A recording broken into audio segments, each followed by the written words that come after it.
이번 시간에는 권력과 리더십 그리고 리더십의 진화에 대해서 함께 공부하는 시간을 갖도록 하겠습니다. 권력이라는 것은 어떤 것이고 리더십은 어떤 것인지 그리고 리더십의 진화는 어떤 것인지 하나씩 살펴보도록 하겠습니다. 권력의 의미와 출처 그리고 리더들이 권력을 어떻게 사용하는가를 먼저 이해해야만 될 것입니다. 조직이라고 하는 것은 리더들에게 고급 차라든지 비행기라든지 시설이 좋은 사무실 등과 같이 많은 종류의 사치스러운 것들을 제공을 합니다. 대체로 우리는 이러한 리더들의 권력과 특권을 당연한 것으로 인정하는 경우들이 많이 있습니다. 어떤 우리가 영화를 보든지 어떤 드라마를 보더라도 조직이 이끄는 그 리더들에게는 고급 차도 나오고 비행기도 등장하고 또 굉장히 럭셔리한 그러한 사무실의 분위기 또 그 외에 많은 좀 사치스러운 나름대로 상류 계층들이 갖고 있는 그러한 부분들이 이렇게 그들의 생활에 반영되는 것들을 보면서 당연히 그런가 보다라고 이야기하고 또 그렇게 이해하는 경우들이 많이 있죠. 그래서 우리가 이러한 리더들의 권력과 특권을 당연히 리더들이니까 그러리라 이렇게 생각을 합니다. 리더들이 타고 다니는 차들은 굉장히 좀 고급스러운 차들이고 그들이 생활하는 삶의 무대는 굉장히 화려한 분위기에서 생활하는 분위기를 우리는 많이 보게 됩니다.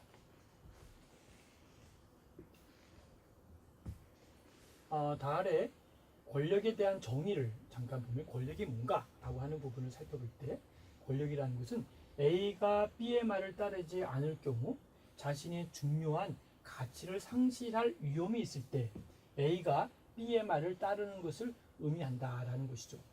단지 B가 A의 요구가 좋아서 따르는 것은 제외하여야 된다라는 것인데요. A라는 사람과 B라는 사람이 있습니다. A가 B의 말을 따르지 않을 경우 중요한 자기의 가치를 상실할 것 같은 느낌. 그리고 A가 B의 말을 따르는 것을 그냥 그 위험이 있기 때문에 상실할 위험이 있기 때문에 따르는 그 의미를 바로 우리는 권력이라고 하는 말로 정의를 하는 학자를 보게 됩니다. 단지 B가 A의 요구가 좋아서 따르는 것은 제외해야 된다는 거죠. 내가 좋아서 하는 거는 제외하고 내가 하고 싶진 않지만 위험에 처할 것 같은 여기 보니까 내가 갖고 있는 가치를 상실할 위험이 있을 때 그걸 따르는 것을 우리는 권력이다라고 이야기를 하고 있습니다. 권력 사용의 결과에는 어떤 것이 있을까요? 첫 번째는 몰입, 이 커미트먼트라고 하는 이 몰입은 지지자들이 영향 과정을 환영하고 그리고 몰입이 이성과 합법적이라고 받아들일 때 일어난다는 것이죠. 그 몰입이라고 하면 조금 더 정리를 해보면 지지자들이 영향 과정을 환영하고 그리고 몰입이 이성과 합법적이라고 받아들일 때 일어난다.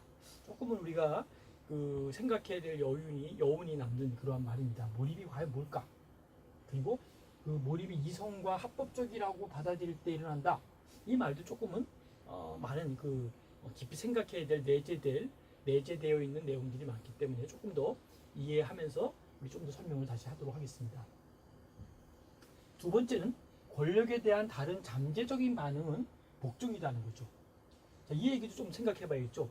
권력에 대한 다른 잠재적이라는 건 뭘까? 드러나진 않았지만 잠재적인 반응은 복종이다.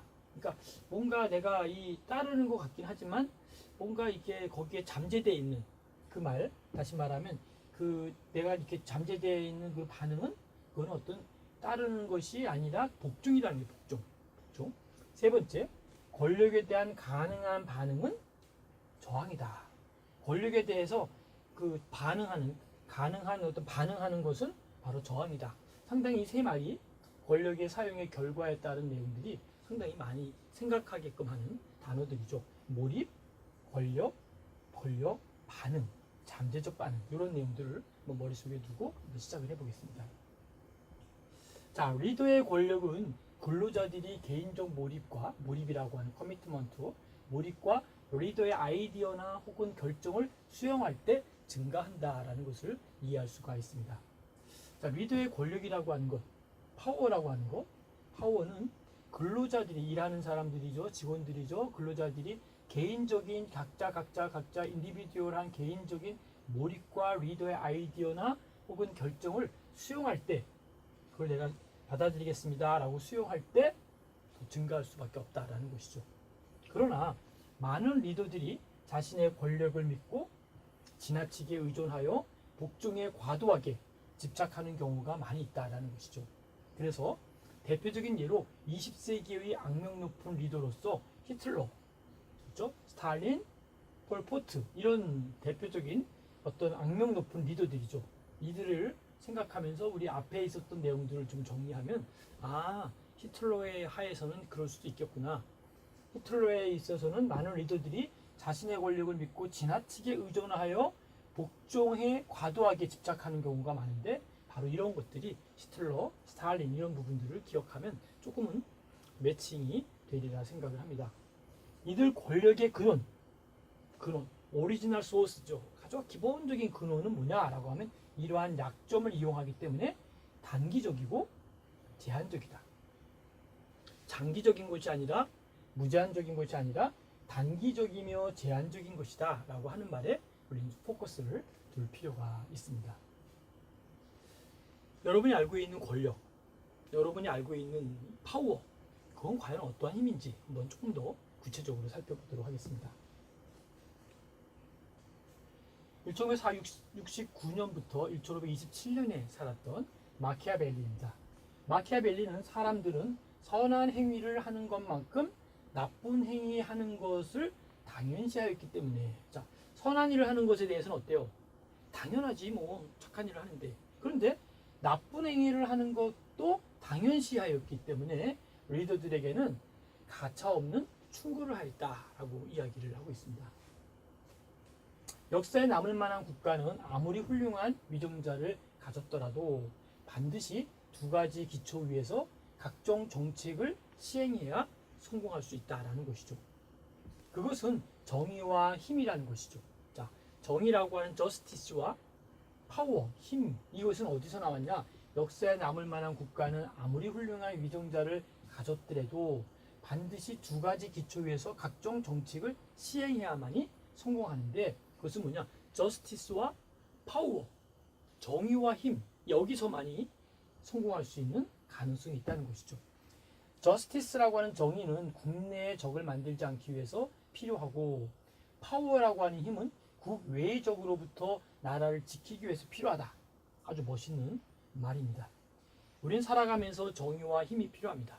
정의는 국내를 위해서, 국내의 힘을 위해서, 힘이라고 하는 국외의 힘을 저항하기 위해서 정의와 힘이 필요하다라는 것이죠. 드골이 한마디로 압축해서 뭐라고 얘기했냐면, 칼이 없는 정의는 쉽사리 조롱당한다고 얘기했고, 바로 이러한 부분이 바로 마키아벨리의 주장을 요약했다라고 볼 수 있습니다. 다시 말하면 칼이 없는 정의, 정의는 있는데 칼이 없어요. 칼이 없다는 건 뭘까요? 힘이 없거나 권한이 없는 거죠. 그러니까 다시 말하면 칼이 없는 정의, 뭔가 정의롭게 할 수 있는 그 힘이 없는 그러한 정의라고 하는 것은 바로 이건 뭐라 이게 조롱을 당한다. 조롱. 여러분 누군가에게 조롱을 당해 보셨나요? 언젠가는 한두 번 정도는 우리는 가끔 뭔가 어떤 위기에 처했을 때 꼭 조롱은 아니었지만 좀 무시당하는 그런 일이 있었으리라 생각을 합니다. 왜 무시당할까요? 그렇죠. 내가 힘이 없을 때, 내가 뭔가 강한 파워가 없을 때, 그때 뭔가 선하지 않은 사람들, 뭔가 인격이 덜 된 사람들은 그러한 우리를 조롱하고 무시하는 경우가 있죠. 가진 것이 없거나 배운 것이 없거나 뭔가 드러낼 것이 없는 사람들을 무시하는 경우가 있는데, 그것은 참으로 바람직하지 못한 일이죠. 그죠?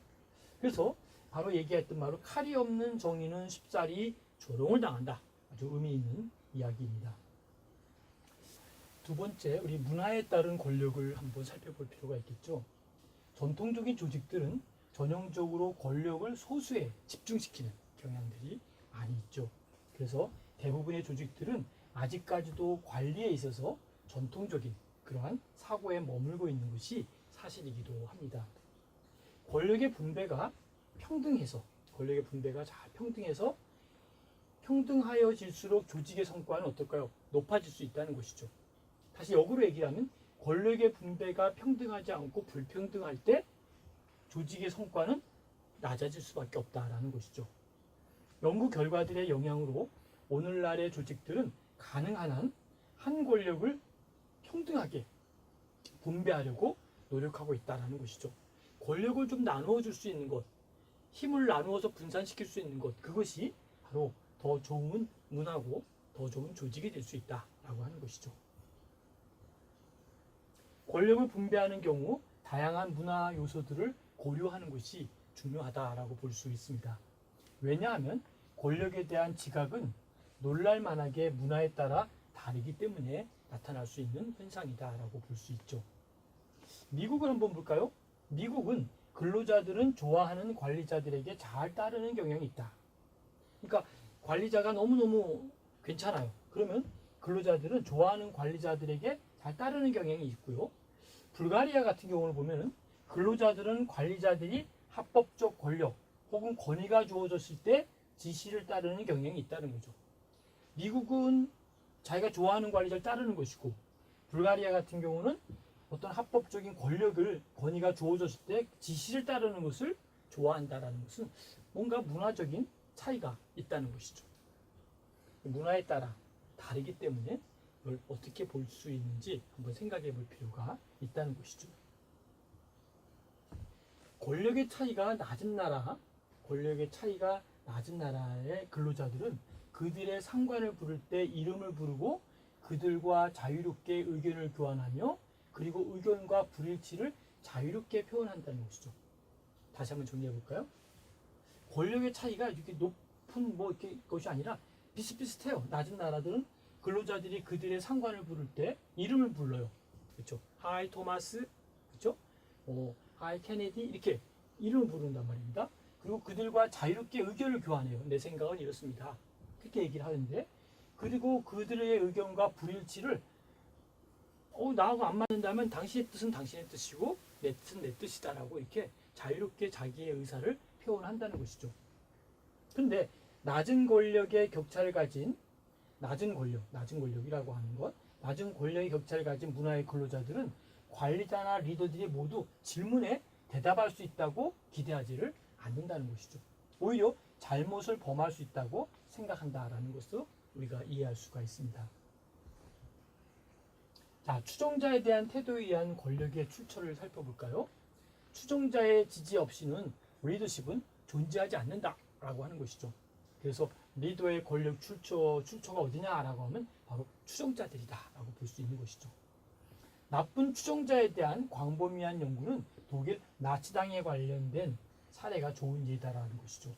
그래서 추종자의 유형으로 나치당의 시절 독일인의 그 추종자를 보면 이렇게 되어 있죠. 방관자, 악행자, 조수 이렇게.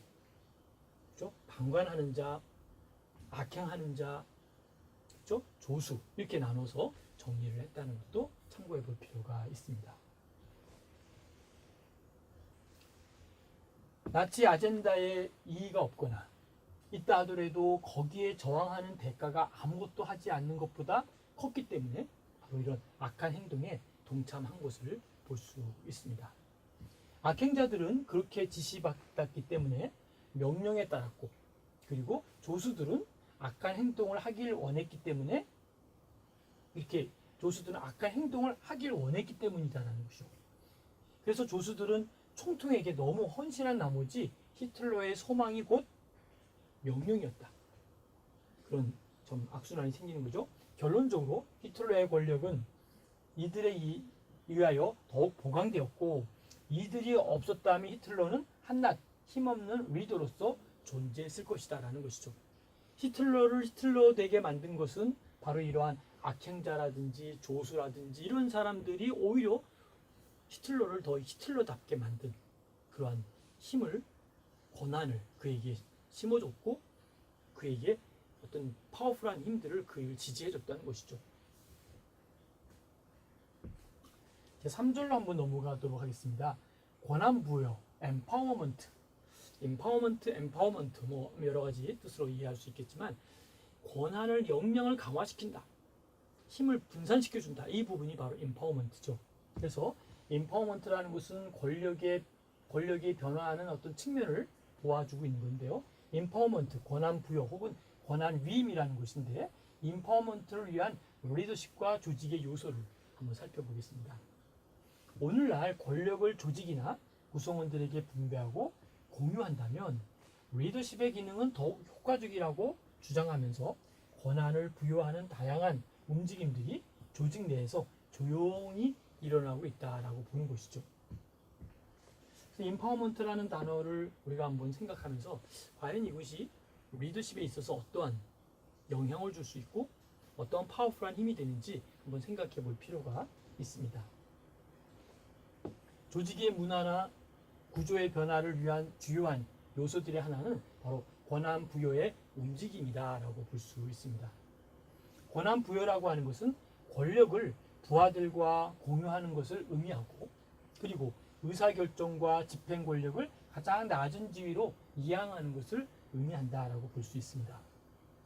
권한 부여의 결과는 모든 조직, 근로자들의 권력과 자율권의 전체량은 증가시키게 되고, 이것은 구성원들의 자발적인 참여와 몰입을 유도해서 조직의 효과성이 높아질 수 있다라고 하는 것을 이야기할 수 있습니다.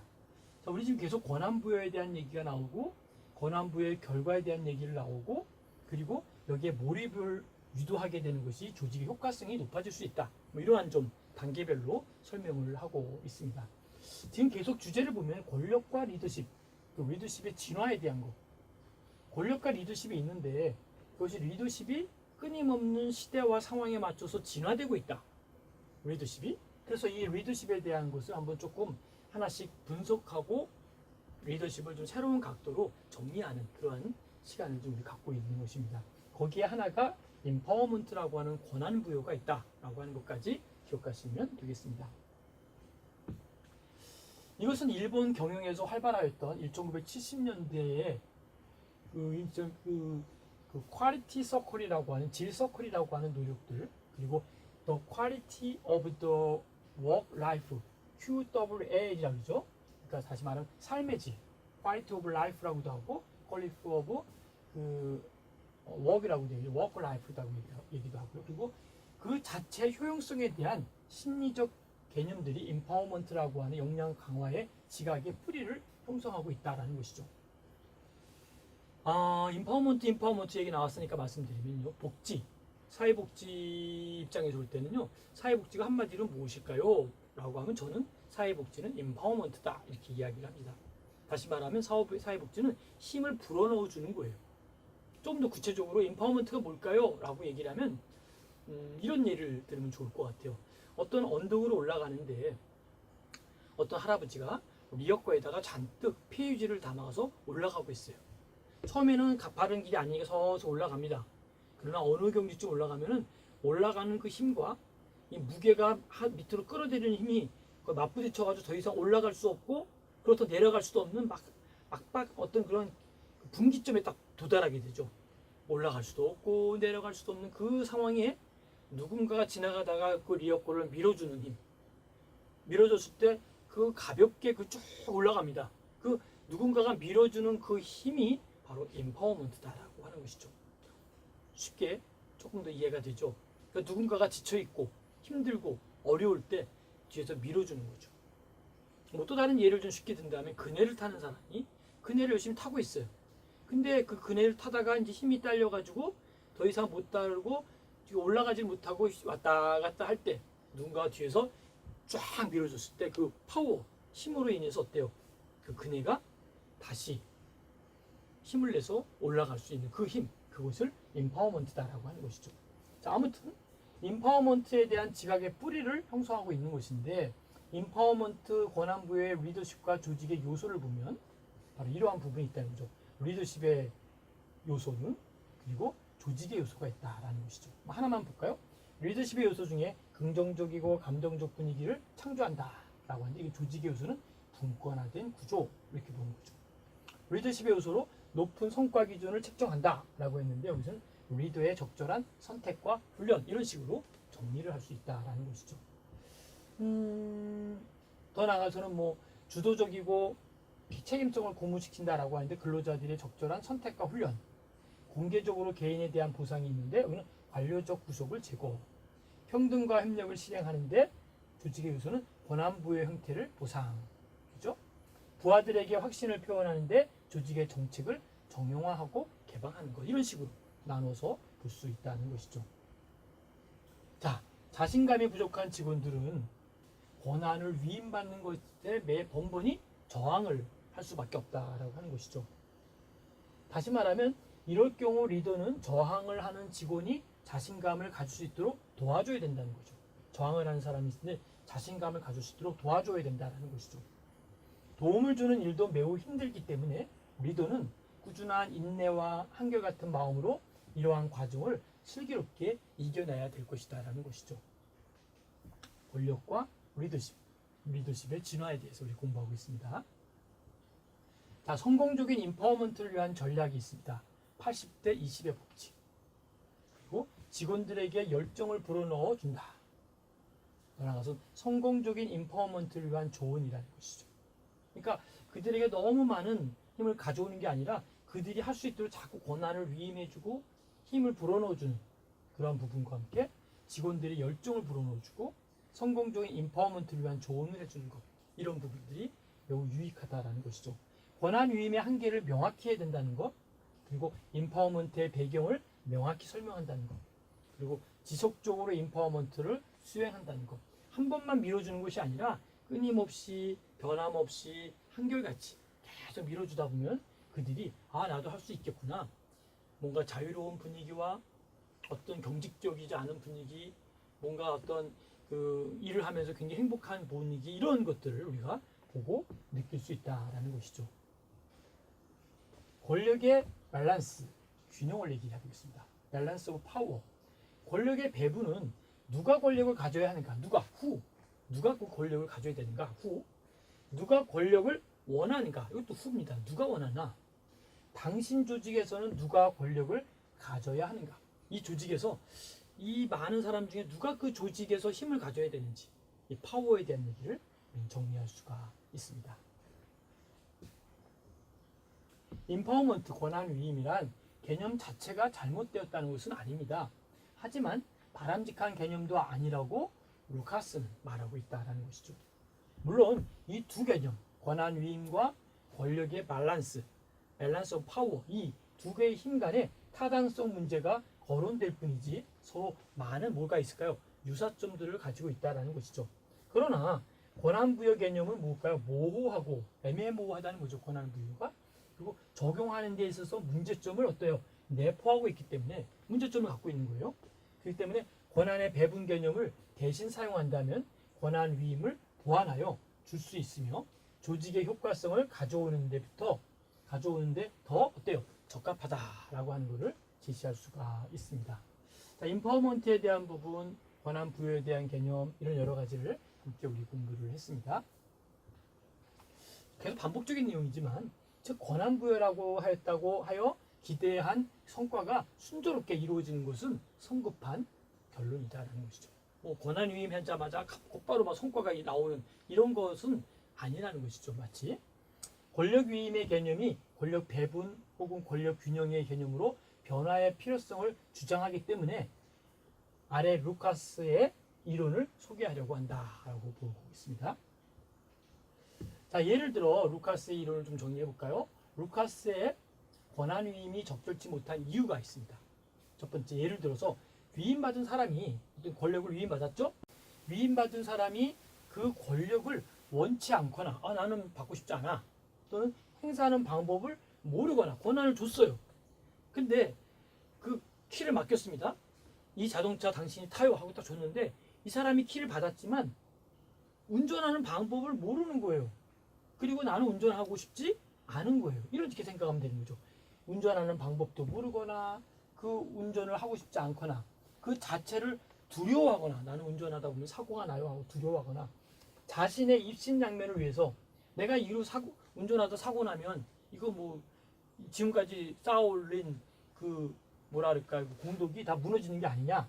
그래서 권력을 입신양면을 위해서 권력을 사용하거나 또는 권력을 이용하여 리더에게 반기를 둘 수도 있기 때문이라는 거죠. 그래서 예를 들어서 이제 이렇게 그 원치 않거나 행사를 하는 방법을 모르거나 그 자체를 두려워하거나 또 자기의 입신양면을 위해서 권력을 사용하거나 또 권력을 이용해서 리더에게 반기를 둘 수 있기 때문에 바로 루카스의 권한 위임이 적절치 못한 이유 중에 하나다라는 것이죠. 무능하고 자격이 부족한 사람들에게 권력을 넘기지 말아야 하지만 보세요. 무능하고 자격도 안 돼요. 그런 사람에게는 권력을 넘기지 말아야 하지만 이런 개념은 아예 배제되어 있다는 것이죠. 그리하여 루카스는 새로운 용어를 제안하였는데 바로 이것이 뭐냐면 권력 배분, 그렇죠? 파워 쉐어링, 쉐어한다 그랬죠? 나눈다. 여기에 쉐어링, ing 배분을 하는데 그냥 배분을 딱 끝 여기까지가 아니라 끊임없이 ing용으로 계속 바꿔가고 진화시키는 작업이 필요하다라고 볼 수 있습니다. 자, 그는 권력 분배 효율성의 극대화 방안을 제시했는데 첫 번째, 조직의 총체적 비전을 이해시키고 우리 조직은 여기까지가 우리의 조직입니다. 어떤 마스터 플랜을 보여준 거죠. 이해시키고 실행시키는 방향으로 권력을 배분해야 된다는 거죠. 여기까지 가기 위해서 우리는 여기를 해야 되기 때문에 이 힘은 여기까지, B는 여기까지, C는 여기까지 서로 분배를 하는 거죠. 그래서 고객이나 다른 이해관계자들에게 이익이 되는 곳에서 권력을 배분해야 된다는 것이고 고객이 변화를 원하고 우리도 그 사실을 인지하고 있다면 고객에게 최상의 가치를 창조할 수 있다는 곳에 권력을 배분해야 된다라고 하는 것도 기억해야 됩니다. 조직의 비전과 목표 그리고 실행과 직결되는 곳에 권력을 재분배해야 된다는 것이죠. 무엇과 무엇이요? 조직의 비전, 목표. 조직마다 우리가 비전을 갖고 있고 목표를 갖고 있어요. 이 비전과 목표 그리고 실행과 직결되는 이것을 실행시키는 것과 직결되는 거기에 권력을 배분시켜야 된다. 자, 그 다음에 네 번째죠. 현재에 안주하기보다는 here and now에 안주하기보다는 뭐예요? 변화를 예측하고 준비하고 가장 효과적으로 이용할 수 있는 곳에 권력을 배분해야 된다. 가장 효과적으로 할 수 있는 그곳에 권력을 배분해야 된다는 것이죠. 더 나아가 변화를 창조할 수 있는 대상에 있어서 더 많은 권력을 부여할 필요가 있다. 이렇게 보시면 되겠죠. 다음은 미래의 씨앗이 될 수 있는 곳에 권력을 배분해야 한다. 미래를 바라보니까 정말 우리 이 조직은 이렇게 나가야 될 것 같아 라고 하는 거기에 힘을 분배하고 배분해야 된다는 거죠. 그래서 즉각적인 결과를 얻기 위해서 권력을 배분하는 일은 쉽지만 당연히 이러한 목적을 위해서도 권력의 일부를 사용해야 된다는 것이죠. 권력의 일부를 사용하자는 것이죠. 물론 이런 식의 권력 배분을 이해하지 못하는 사람들도 적지 않을 수 있을 것입니다. 그렇지만 권력은 무언가를 달성할 수 있는 곳이어야 된다는 것이죠. 그러니까 뭔가 권력은 그냥 쓰는 것이 아니라 무언가 목적을 달성할 수 있는 곳에 우리의 권력의 힘을 분배하고 사용해야 된다라고 하는 것도 기억하셔야 됩니다. 자, 그러면 권력 배분의 방법을 한번 살펴보도록 하겠습니다. 많은 사람들이 입으로는 권력의 위임을 외치면서도 실제로는 어때요? 실제로 그렇지 않은 경우들이 많이 있다는 것이죠. 그래서 실제로는 이렇다 할 만한 실천하지 않는 이유 중에 바로 하나가 바로 그 때문이라는 것이죠. 뭘까요? 사고라는 것은 현대적이고 행위는 전통에 머물고 있는 경우라. 생각은 어때요? 생각은 here and now 현대를 살고 있어요. 액션, 행동은 과거에 매여 있다는 것이죠. 그러니까 행동과 생각이 다른 거죠. 그렇죠? 그러니까 생각으로는 오늘을 얘기하면서 행동은 저 과거에 가 있는 거와 똑같다 볼 수 있는 것이죠. 그래서 정보를 제공함으로써 분배를 가능하게 할 수 있다라고 하는 것도 필요하고요. 그래서 정보 자체가 권력을 의미하는 것은 아니지만 권력에 도달하기 위한 관문인 것만은 사실이다라고 하는 것을 기억해야 되겠고요. 다음에 책임을 공유함으로써 분배를 더 효율적으로 할 수 있다라는 것이죠. 뭐예요? 책임을 공유해요. 그러면서 분배를 더 효율적으로 할 수 있는 이런 상황이 필요하다는 것이죠. 많은 사람들이 업무의 과중에 시달리고 있고 직원들의 일감을 줄여줘야 된다라고 하는 것이죠. 그래서 불필요한 잡동사니는 없애고 직원들이 소중한 시간과 에너지를 허비하지 않도록 권력을 행사해줘야 된다라는 것이죠. 다음은 세 번째, 권한을 부여함으로써 분배를 용이하게 할 수 있다는 것이죠. 권한을 A, B, C 나누다 보니까 부여함으로써 분배를 용이하게 할 수 있는데 리더에게 일일이 설명할 필요 없이 결정을 내리는데 필요한 권력을 바라는 건 누구나 마찬가지입니다. 그래서 사사건건 설명해야 한다면 제대로 된 그러한 그 어떤 그 분배에 대한 그런 에너지의 힘이 가지고 있다고 설명할 수 없다는 거죠. 뭐 분배했다고 하면서도 일일이 보고하고 일일이 결정을 하지 못한다면 그거는 이에 말한 대로 권한을 분배한 것은 아니다라고 하는 것이죠. 자, 그런데 또 권력이 있는데 이 권력을 나누지 않으려는 요인이 있어요. 왜 나누지 않을까? 권력 배분의 필요성은 누구나 알고 있어요. 아, 권력을 나눠야겠구나. 그런데 현실의 조직에서는 리더의 권력 배분을 억제하는 내부적인 요인들이 존재한다는 거죠. 외부적인 요인만이 아니라 내부적인 요인이 더 큽니다. 내부적인 요인에 그러면 안 됩니다 라는 것이죠. 그것들은 몇 가지가 있는데 첫 번째가 두려움입니다. 두려움. 이 권력을 맡겼다가 이걸 이 사람이 잘못 컨트롤하지 못하는 이렇게 되면 어떻게 될까라고 해서 두려움이 있는 것이죠. 직장 생활하는 사람들이라면 누구나 자신의 자리를 뺏길 수 있다고 생각하는 거죠. 내가 이 권한을 다 위임했다가 저 사람이 나를 치고 올라오면 어떡할까라고 하는 그러한 우려와 자신의 권한에 도전하는 위협에 대한 두려움을 느낄 수 있다는 것이죠. 그래서 지위를 유지하고 조직의 레이더망에서 사라지지 않기 위해서 노력하고 때로는 치열한 싸움을 벌이기도 한다라고 볼 수 있습니다. 첫 번째, 두려움 때문에. 두 번째, 신뢰에 대한 부족. 이 사람을 내가 신뢰를 다 못하는 거예요. 자기 자신에 대한 불안감이나 그다음에 두려움을 가중시키듯이 다른 사람에 대한 신뢰 부족으로 권력 배분을 어렵게 만든다라는 것이죠. 세 번째, 통제욕입니다. 대부분은 환경을 통제하기 위해서 권력을 행사하기 마련이죠. 그러니까 뭔가 통제하는 그 파워, 내가 어떤 조직, A라는 조직을 통제하고 B라는 조직을 통제하고 C라는 조직도 통제해서 A, B, C를 다 통제하고 싶은 거예요. 그래서 그 통제욕에 대한 부분이 있기 때문에. 더 나아가서는 성급함입니다. 사람들은 자신의 권력 배분을 시도한 그 효과를 하루라도 일찍 보고 싶어 하죠. 그런데 기대한 것과는 달리 아무런 성과가 나타나지 않게 되죠. 그럼 나눠준 모든 권력을 다시 거두어들이고 싶은 충동에 사로잡히게 된다는 것이죠.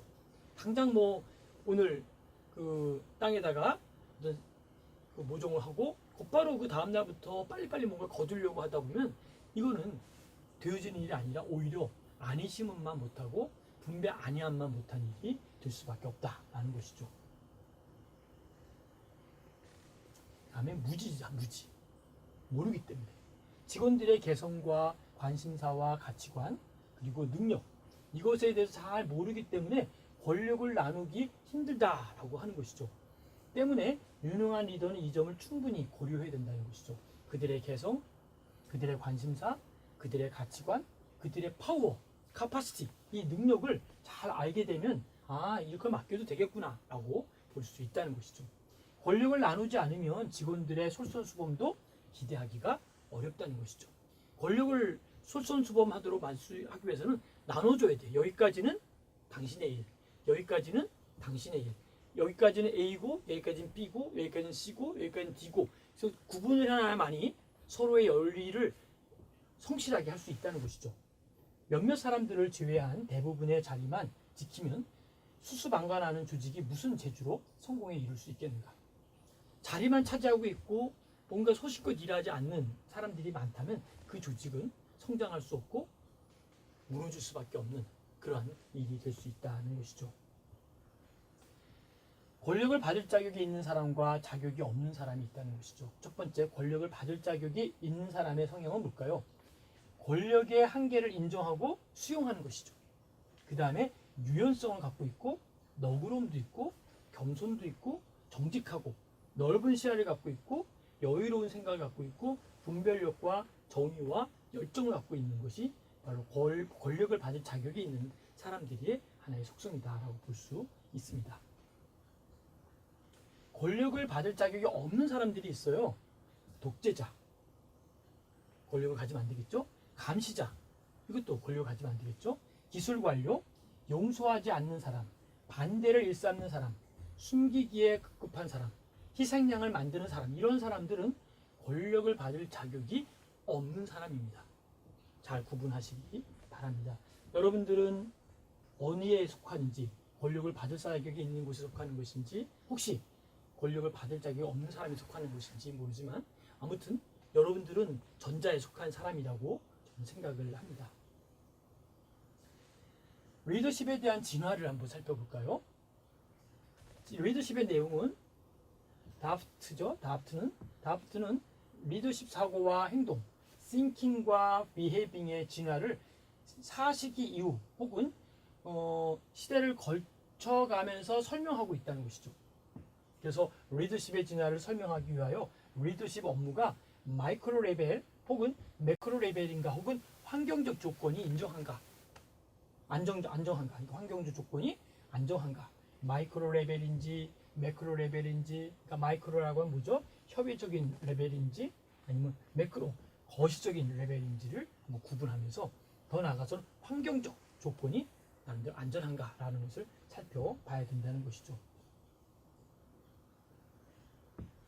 그림에 보면 리더십의 진화가 환경이 있고 안정과 혼돈이 있고 그리고 미시적이고 거시적이고 마이크로적이고 매크로적이죠. 그래서 매크로적인 부분에서 시기 완이 위인, 리더십, 자질이론, 배경, 관료제 조직, 이전 시대 행정원리가 쭉 올라가다 보면 시기 2가 되죠. 그럼 합리적 관리의 형태이론과 상황이론과 수직적 계층, 관료조 5가지 관리 기능으로 넘어가게 됩니다.